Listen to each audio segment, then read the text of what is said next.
தமிழ்ச்சட்ட நேயர்கள் அனைவருக்கும் வணக்கம். இதுவரைக்கும் எங்கள் சேனலை சப்ஸ்கிரைப் பண்ணலைன்னா மறக்காமல் சப்ஸ்கிரைப் பண்ணிக்கோங்க. அப்போ தான் நாங்கள் தினம் போடுற பதிவு உங்களை வந்தடையும். உங்களுக்கு எந்த டீட்டெயிலும் நீங்கள் கமெண்ட் செக்ஷனில் கேட்கலாம். அதுக்கான பதிவை உங்களுக்கு சென்ட் பண்ணுறோம். நாட் ஒன்லி கிரிமினல், சிவில், உங்களுக்கு எந்த டவுட்னாலும் நீங்கள் கமெண்ட் செக்ஷனில் கேட்கலாம். அதுக்கான ரிப்ளை உங்களுக்கு பண்ணுறோம். ஸோ இன்றைக்கி வீடியோக்குள்ளே போகலாம் வாங்க. Imprisonment till the rising of the court. So அப்படின்னா என்ன? ஸோ இது வந்து ஒரு சிம்பிள் பனிஷ்மெண்ட். ஸோ ஜட்ஜு வந்து கொடுக்குற ஒரு சிம்பிள் பனிஷ்மெண்ட்.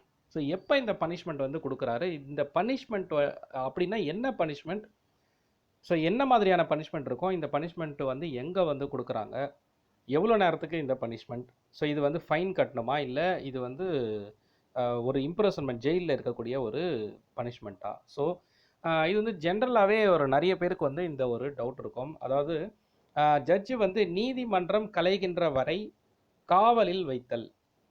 இப்போது ஜட்ஜு வந்து நம்ம ஆல்ரெடி ஒரு வீடியோ பார்த்துருப்போம். ஸோ ஜட்ஜோட பவர்ஸ் என்ன, அவர் வந்து எப்பெல்லாம் வந்து ஒரு பர்சனை வந்து கைது செய்ய முடியும்னு சொல்லி பார்த்துருப்போம். லைக் வந்து ஜுடிஷியல் மேஜிஸ்ட்ரேட்டாக இருந்தாலும் சரி, மெட்ரோபாலிட்டன் மேஜிஸ்ட்ரேட்டாக இருந்தாலும் சரி. ஸோ நீங்கள் வந்து ஜேஎம்ல கிளாஸ் 1 கிளாஸ் 2 இந்த மாதிரி ஒவ்வொருத்தர் ஜட்ஜுக்கும் என்னென்னலாம் பவர் இருக்குதுன்னு சொல்லிட்டு நம்ம பவர்ஸ் ஆஃப் த ஜட்ஜ், ஜட்ஜோட பவர்ஸ், ஸோ செக்ஷன் 11 இருந்து நம்ம ஃபுல்லாக வந்து பார்த்துருக்கோம். ஸோ லாஸ்ட் வீடியோவில் இது இருக்குது, சிஆர்பிசி ஃபோல்டரில் நீங்கள் பார்க்கலாம் பிளேலிஸ்ட்டில்.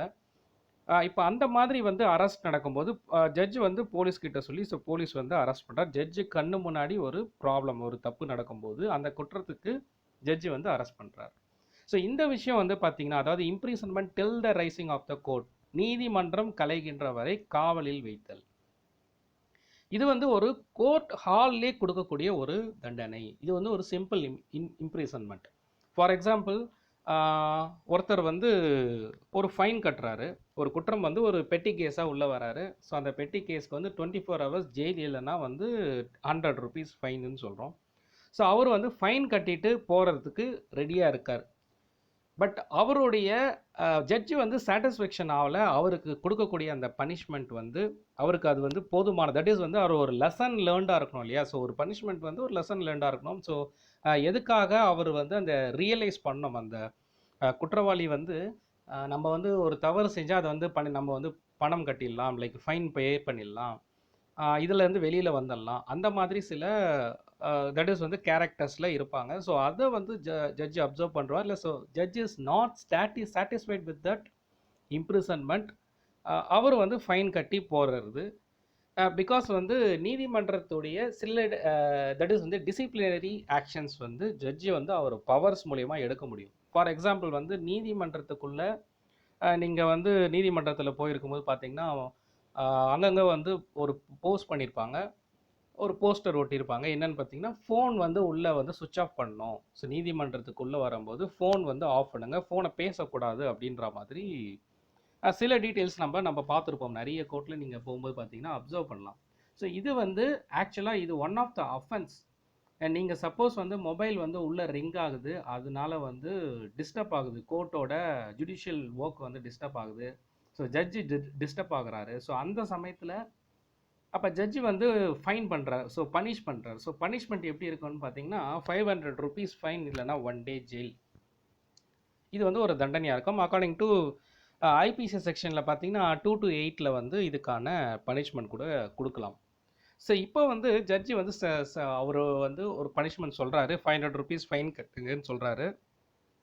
பட் வந்து அந்த person, but judge is not satisfied with the punishment what is giving. Because 24 hours ஜெயிலில் இருக்கணும்னு சொன்னால் அவர் முடியாது, ஃபைன் கட்டுறேன். So this kind of irregular responsibility, so judge வந்து சாட்டிஸ்ஃபேக்ஷன் ஆகலை. ஸோ அவருக்கு he is having the power. எப்படின்னு பார்த்தீங்கன்னா, ஓப்பன் கோர்ட்டில் அவர் சொல்கிற இடத்துல இவர் வந்து either need to stand or can sit. So இந்த மாதிரி நீதிமன்றம் கலையிற வரைக்கும் அவர் வந்து அந்த இடத்துல இருக்கணும். அந்த குற்றவாளி யார் வந்து தவறு செஞ்சாலும் ஸோ ஃபைனும் கட்டுறாரு. அதே சமயத்தில் நீதிமன்றம் கலையிற வரைக்கும் அவர் சொல்கிற இடத்துல அந்த பர்சன் வந்து he have to full day அந்த நீதிமன்றம் முடிகிற வரைக்கும் வெயிட் பண்ணணும். ஸோ அதுதான் வந்து one of the punishment. So because judge வந்து அவங்களுடைய அந்த தன்மை என்ன முறையிடுறாங்க, அதுக்கான ஆட்டிடியூட் என்னன்றதை அவர் சாட்டிஸ்ஃபைடு ஆகாத போது இந்த லெசன் லேர்னுக்காக இந்த மாதிரி ஒரு பனிஷ்மெண்ட்டும் தட் இஸ் வந்து இது நம்பர் ஆஃப் திங்ஸ் இருக்குது. இந்த பனிஷ்மெண்ட் வந்து எதுக்காக கொடுக்குறாங்க சொல்லி நம்ம ரொம்ப இன்டீரியராக போல், பிகாஸ் எதுக்கெல்லாம் இது கொடுப்பாங்கன்னு பார்த்தீங்கன்னா ஒரு பெரிய லிஸ்ட் இருக்கும். அண்ட் தென் வந்து நிறைய விஷயங்கள் இருக்கும். ஸோ நம்ம மேஜராக வந்து ஒரு ஃபைனலில் கொட்டுறதுக்கு கூட ஜட்ஜி வந்து சாட்டிஸ்ஃபேக்ஷன் ஆகலைனா கூட இந்த இம்ப்ரெசன்மெண்ட் கொடுக்கலாம். நான் உதாரணத்துக்கு நான் மொபைல் ரிங்கிங் இந்த கோர்ட் ஆலை பற்றி சொன்னேன். ஸோ இந்த பனிஷ்மெண்ட் கொடுத்த ஒரு நபர் இப்போ காலையில் 10 மணிக்கு இந்த பனிஷ்மெண்ட் கொடுக்குறார், ஈவினிங் வந்து 5:30க்கு வந்து கோர்ட்டோட ஃபங்க்ஷன், தட் இஸ் வந்து கோர்ட்டோட ஒர்க் வந்து முடியுது. ஸோ அது வரைக்கும் ஜட்ஜி சொன்ன இடத்துல he has to be sit or stand. So அந்த இடத்துல அவர் இருக்கணும். அதே மாதிரி இந்த கோர்ட்டோட ஆஃபீஸ் முடியும் போது அவர் அந்த பனிஷ்மெண்ட்லேருந்து விலகும் போது இவர் அப்படியே போயிடலான்ற அர்த்தம் கிடையாது. ஸோ அங்கே இருக்கிற பர்சன் கிட்ட, தட் இஸ் யார் இன்சார்ஜாக அவர் சொல்லியிருக்காரோ, ஃபார் எக்ஸாம்பிள் ஒரு போலீஸ் இருக்காரோ இல்லை கோர்ட் ஆஃபீஸர் அவரோட மெஜிஸ்ட்ரேட் இருக்காரோ, ஸோ யார் வந்து அவர் நியமிக்கிறாரோ அவர்கிட்ட வந்து இன்ஃபர்மேஷன் சொல்லணும். ஸோ இந்த டைம் வரைக்கும் அவர் பனிஷ்மெண்ட்டை கம்ப்ளீட் பண்ணிட்டேன்னு சொல்லிட்டு அங்கேருந்து மூவ் ஆகணும். ஸோ இந்த மாதிரி கொடுக்கக்கூடிய ஒரு பனிஷ்மெண்ட் தான் imprisonment till the rising of the court.